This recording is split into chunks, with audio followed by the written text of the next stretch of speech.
¿En serio? Me vale verga.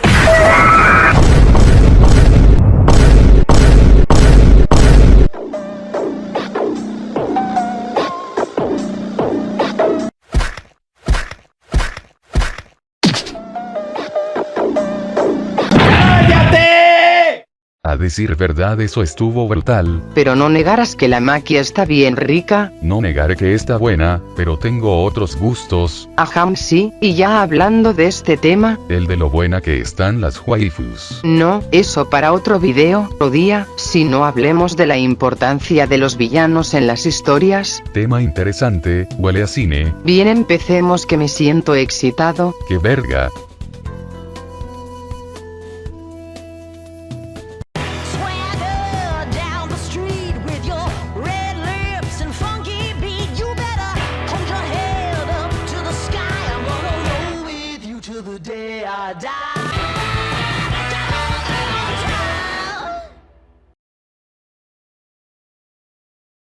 Cuando hablamos de una obra, sea cual sea el formato, uno de los puntos más importantes que se debe tratar son los personajes de la misma, pues es gracias a ellos que la historia logra avanzar, e incluso si la obra carece de una historia o premisa interesantes, los personajes pueden llegar a salvarla gracias a su escritura. Dentro de la infinidad de historias que se han escrito a lo largo de los años, hay un arquetipo que resalta mucho según qué obras, y es el arquetipo del villano. La fuerza opuesta al protagonista que se enfrentará a él de una u otra forma. Ahora bien, con esto dicho, a continuación hablaremos de la importancia de los villanos, y para ello he traído conmigo a Lemo para que me ayude con el tema. Ni siquiera he empezado a escribir mis guiones y ya estoy involucrado en un video que ni es mío. Ahora bien, empecemos con el vídeo.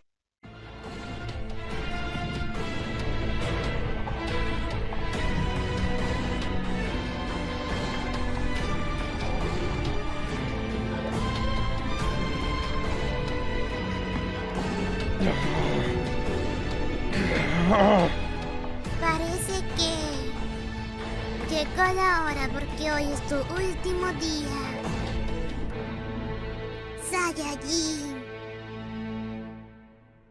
¿Qué es un villano? Este personaje es aquel que, en resumidas cuentas, hará actos cuestionables y malvados. No importa si es por un pasado trágico, su naturaleza, o simplemente por gusto, el punto es que siempre será alguien malvado de acciones cuestionables. Una cosa importante a recalcar es que no es lo mismo un villano que un antagonista. El antagonista es aquel que se opone al protagonista, pero no necesariamente tiene que ser malvado, pudiendo ser alguien como un rival o alguien con una ideología diferente a la del protagonista. En resumen, un antagonista no tiene por qué ser un villano y viceversa. El arquetipo del villano tiene muchísima importancia en las obras donde se le dé un rol antagónico mínimamente importante, pues en su gran mayoría son aquellos que ocasionan todas las situaciones o problemas por los que tendrá que pasar el protagonista para lograr su objetivo, o lo que es igual, puede llegar a ser el motor principal que mueve a la historia. Además, aun si la historia puede moverse por otros motivos, el tener un buen villano hace que las personas se vinculen de forma más profunda con la obra. ¿Cuántos le desean la muerte a Griffin por lo que hizo? ¿A cuántos no les llenó de satisfacción que Itadori se impusiera contra Mahito? Precisamente por ser villanos tan bien caracterizados y con acciones que los respaldan es que la gente logra generar emociones por ellos, y de esa forma es que la obra se nutre muchísimo más. En resumen, el villano puede hacer que la historia inicie, se desarrolle, y al final puede ser su caracterización y acciones lo que nos haga sentir empatía y apego por el protagonista, e incluso por el villano mismo. Bien, ahora que ya hablamos un poco de su importancia, pasaré a hablar de algunos de mis villanos favoritos.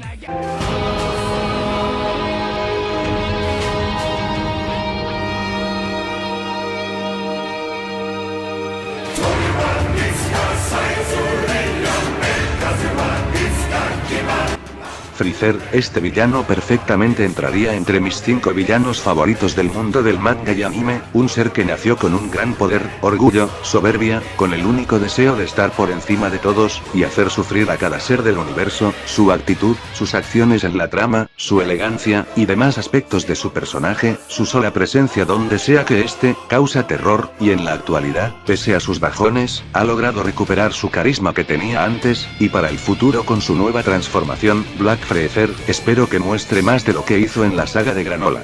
Pela primeira vez, inimigo de verdade. Usarei os meus 100%.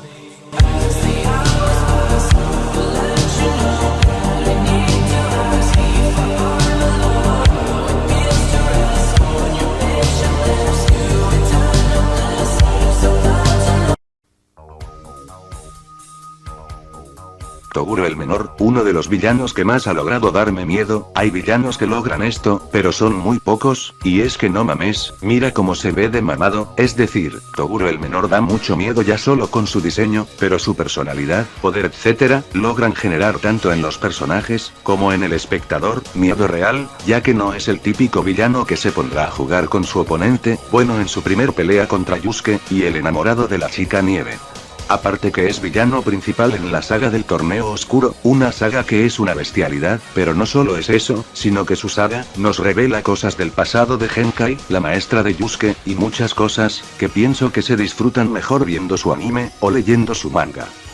Y como último villano pongo a Zabuza, pero porque él, y no Pain, primero porque la mayoría sí vio el primer Naruto, y no muchos vieron el Naruto si se puede, segundo, porque su saga y todo lo que nos muestra la hace una de las mejores de Shonen, tal vez no de las 10 mejores, pero sí de las mejores. Con Zabuza entendemos que no todos los enemigos con los que pelea Naruto, son realmente malos, o no me explique bien, el personaje de Zabuza, logra hacer que entendamos que no siempre es que los ninjas son malos, o solo herramientas, sino que también son personas como todos nosotros. Dejaré su diálogo que me dejó mucho en qué pensar. Tú hablas mucho. Tus palabras me cortan profundamente, más que cualquier navaja. Mientras se enfrentaba contigo, su corazón se rompía. Haku siempre fue muy suave y muy gentil. Él sentía pena y dolor, y ahora, por su culpa, yo siento eso también, y algo más. Estoy satisfecho de que haya terminado así. Te comió la lengua el gato. Estás tan sorprendido de descubrir que soy humano. Hasta los shinobi somos humanos. No importa cuánto intentemos escapar de ese hecho tan simple, siempre fallamos. Bueno, al menos, yo sí fallé. Ese diálogo lo dice todo, y por muchas otras cosas, como su dinámica con Aku, su pelea con el Kakashi, y más es que es uno de mis villanos favoritos.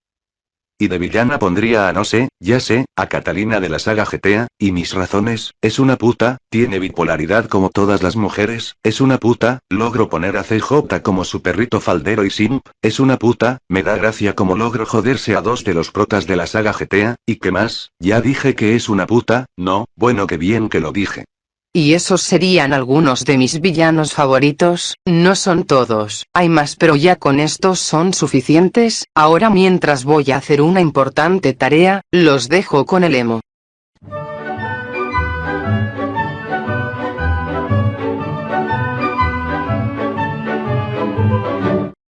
Yo no tengo en mente muchos villanos, pero uno que ya mencioné anteriormente es justamente Griffith. No, Griffith, ¿tú quieres a Guts? Sí, lo quiero. Dios, qué asco, boludo. Esto es canon. Es canónico, pero qué asco. Estos dos, esto se hubiera solucionado con un empujón de tripas.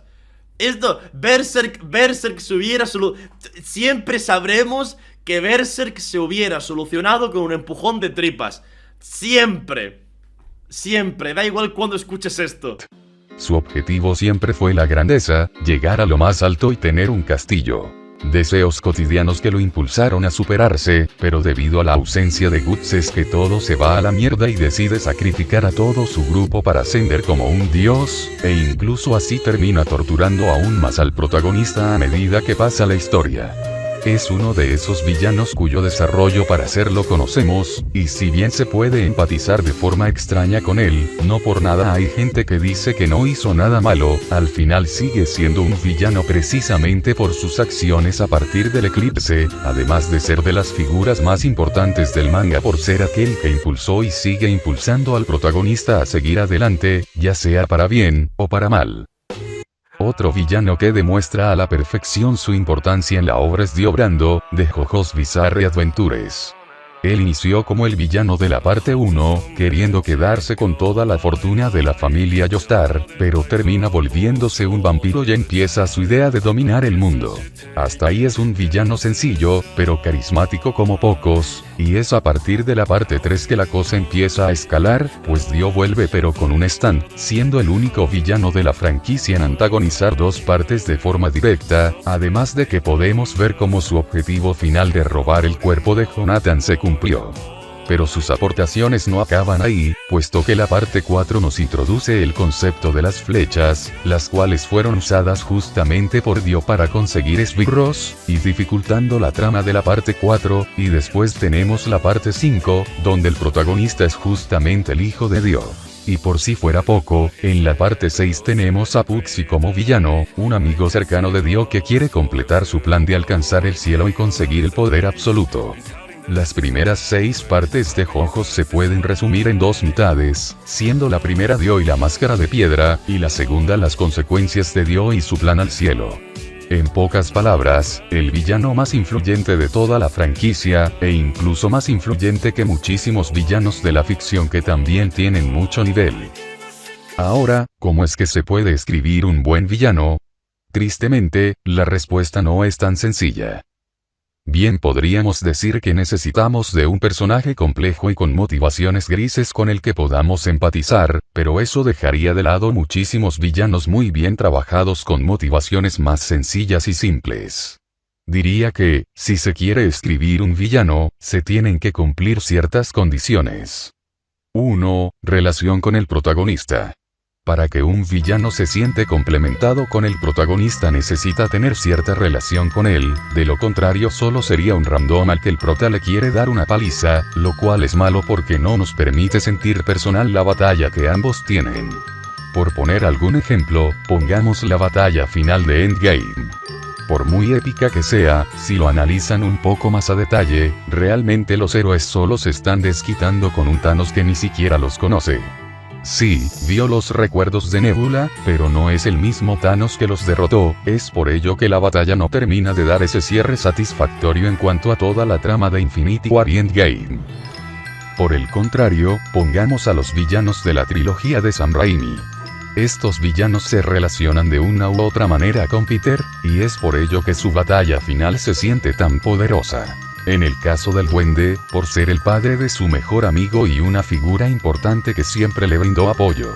Y en el caso del Doc Octavius, por ser alguien con el que simpatizó y lo ayudó en ocasiones, además de servir como una suerte de paralelismo del personaje de Peter.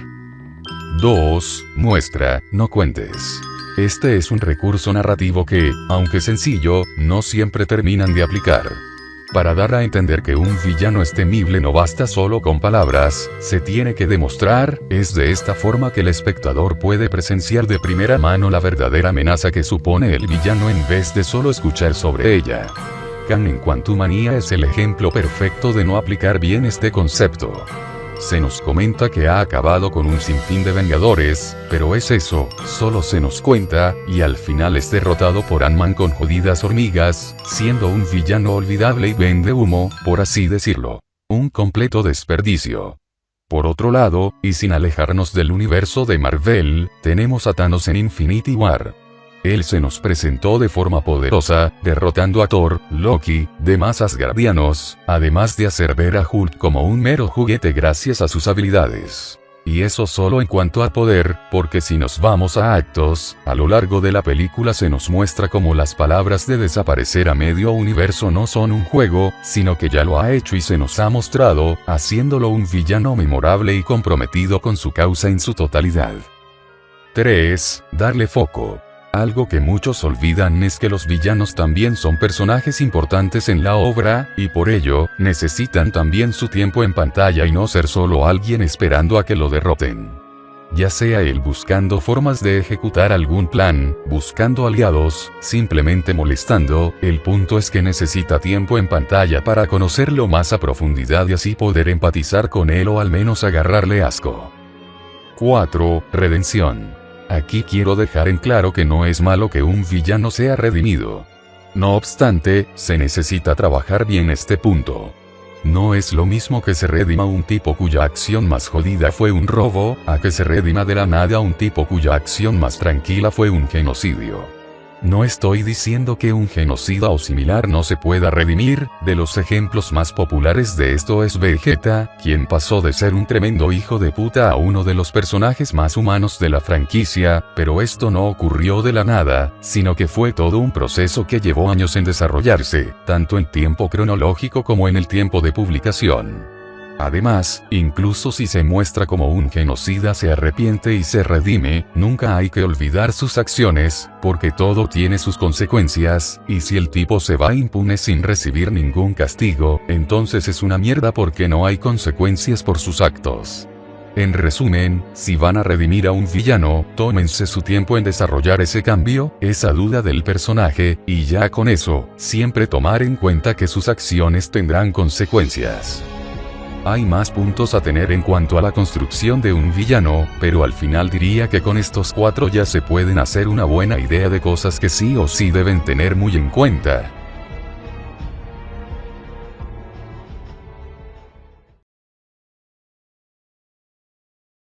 Conclusión. El villano, en resumidas cuentas, es el personaje más importante de la historia. Puede tener el mismo valor que el protagonista, pero nunca menos, pues es gracias a sus acciones que la trama logra avanzar y desarrollarse.